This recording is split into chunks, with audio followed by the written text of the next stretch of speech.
오늘은 구원과 하나님의 의라는 제목으로 말씀을 드려보고자 합니다. 우리가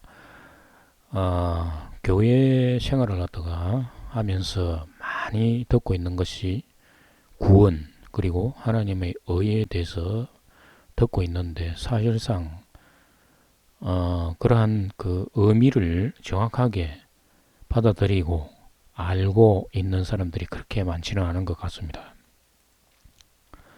구원은 바로 하나님의 의를 이루는 것이다 라고 정의를 할 수가 있는 것입니다. 하나님의 의라는 것은 인간이 만드는 것이 아니고 하나님께서 스스로 만드시는 기준이 되겠습니다.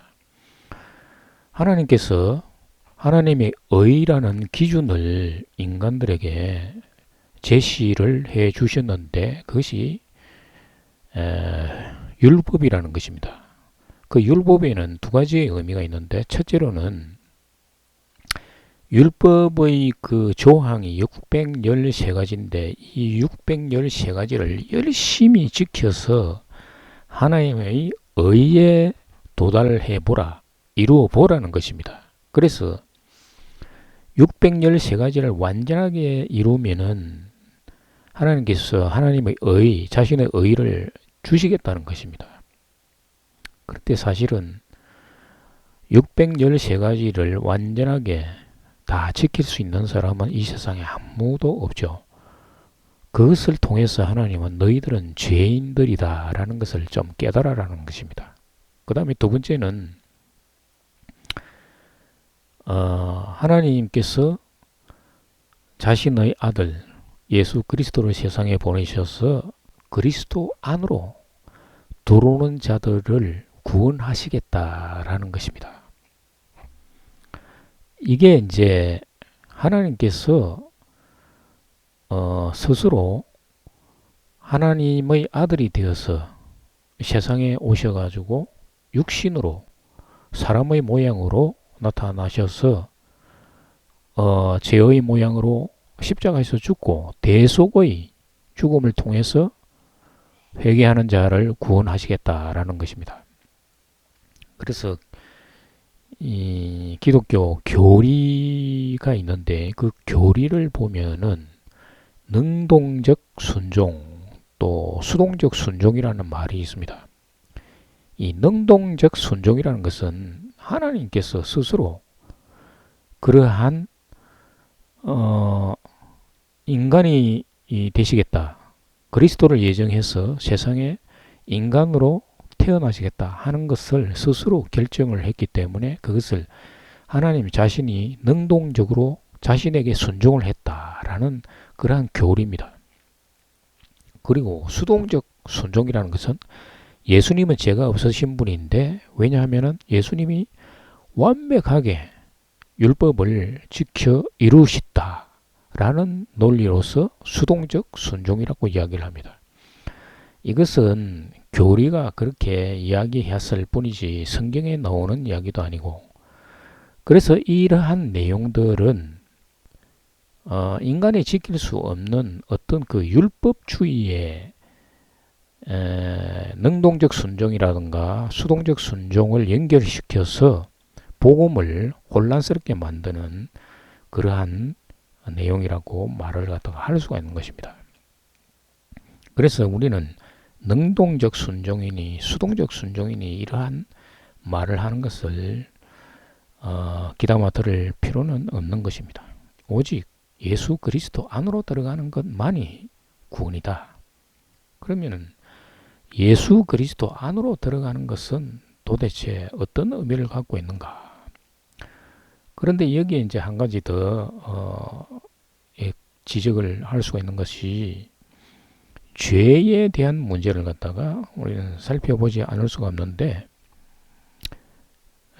율법에는 죄인이 죄를 용서받기 위해서는 희생 제물을 성전에 가지고 와서 희생 제물을 바침으로써 죄인이 죄를 용서를 받았는데, 제사장이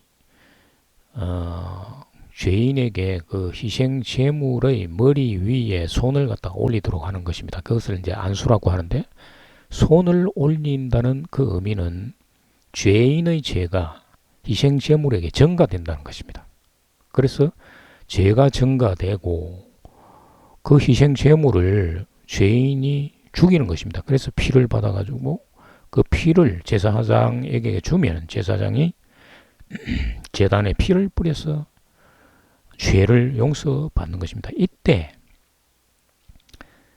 죄인의 죄가 희생 제물에 전가됨으로써 죄를 용서를 받는데, 이것을 예수 그리스도, 중보자인 예수 그리스도와 대입을 갖다 한다면은 죄인이 예수 그리스도의 대속의 피를 통해서 죄가 예수 그리스도에게 전가되면 하나님의 의가 예수 그리스도를 통해서 죄인에게 들어온다는 그런 논리며 교리가 되는 것입니다.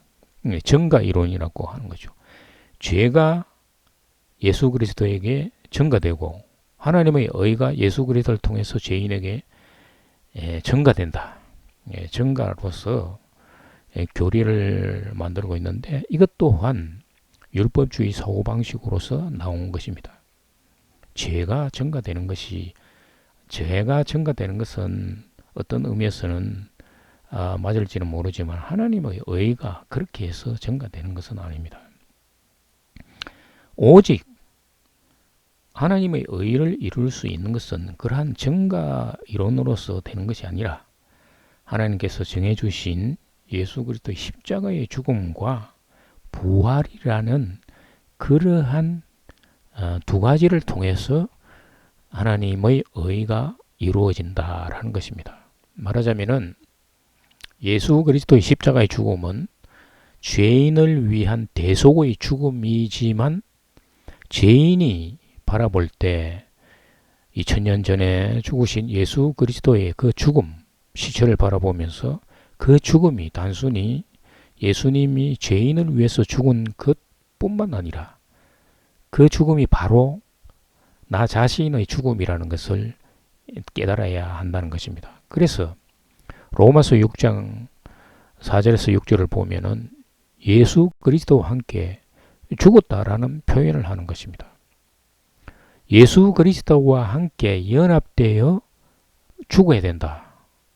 왜냐하면은 희생제물이 죽은 것은 곧 죄인이 죽은 거나 마찬가지입니다. 예수 그리스도께서 대속으로 죽으신 것은 곧 나 자신도 죽었다는 것입니다.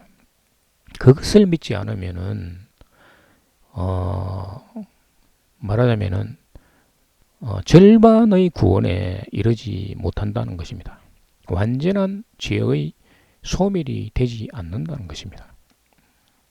그래서 예수 그리스도의 죽음과 연합되어서 나 자신도 죽었음을 고백하고 믿고 말씀을 드릴 때, 회개할 때 하나님께서 그 성도를 불쌍히 여기셔서 부활하신 예수 그리스도와 연합하여 부활을 시켜준다는 것입니다. 부활 생명을 주신다는 것입니다. 육체가 죽어서 심판 때 죽었던 육체가 다시 부활하는 그런 부활이 아니라 영적으로 죽었던 우리를 영적으로 다시 살려 부활 생명을 주신다는 것입니다. 부활 생명을 주심으로써 영적으로 우리가 살아나서 하나님의 의가 되는 것입니다. 그래서 우리는 하나님의 의를 받기 위해서는 예수 그리스도와 함께 죽고 예수 그리스도와 함께 부활하였음을 믿는 것이 바로 하나님의 의를 이룬다라고 이야기를 할 수가 있는 것입니다. 베드로전서 3장 18절에는 예수님께서 죽으심에 대해서 말을 하고 있습니다. 육으로는 죽으시고 영으로는 살리심을 받으셨으니 라고 표현을 하고 있습니다. 그리고 예수 그리스도의 십자가의 죽음과 부활에 대해서 가장 정확하게 설명하고 있는 부분이 바로 에베소서 2장 5절에서 6절의 말씀입니다. 허물로 죽은 우리를 그리스도와 함께 살리셨고 너희는 은혜로 구원받은 것이라 또 함께 일으키사 그리스도 예수 안에서 함께 하늘에 앉으시니 우리가 허물로 죽은 우리를 그리스도와 함께 살리셨다. 이 살리셨다는 말은 바로 영적으로 살아났다는 것입니다. 부활 생명을 얻었다는 것입니다. 그래서 함께 일으킨다는 것이 바로 부활입니다. 그리스도 예수 안에서 함께 하늘에 앉히시니 부활 생명을 받은 자가 현재 지금 그리스도 예수 안에서 함께 하늘에 앉혔다라는 것입니다. 장차 육체가 죽어서 부활을 해서 하늘에 앉히는 게 아니고 지금 현재 예수 그리스도와 함께 죽은 자는 함께 부활해서 하늘에 앉혔다라고 이야기하는 것입니다. 그래서 이 구원과 하나님의 의는 율법주의로 나가는 자는 구원에 이르지 못하고 오직 예수 그리스도 안으로 들어가는 자만이 십자가의 죽음과 부활에 연합되는 자만이 하나님의 의를 이루고 구원에 이른다라는 것입니다. 그래서 우리가 여러 가지 그 복음을 믿는다고 하면서도 교회 공동체 안에서 율법을 따르는 자들이 많이 있는데 율법을 따른다는 것은 복음과 율법을 혼합하는 혼합주의가 되는 것입니다. 그것은 절반의 구원, 즉 구원이 될 수가 없는 것입니다. 하나님의 의를 이룰 수가 없다는 것입니다. 영적 간음을 한다는 것입니다. 그래서 우리는 율법주의를 과감하게 버리고 오직 예수 그리스도의 복음 안으로 들어가야만 한다는 것을 오늘 말씀을 드리면서 구원과 하나님의 의에 대한 설명을 마치고자 합니다. 감사합니다.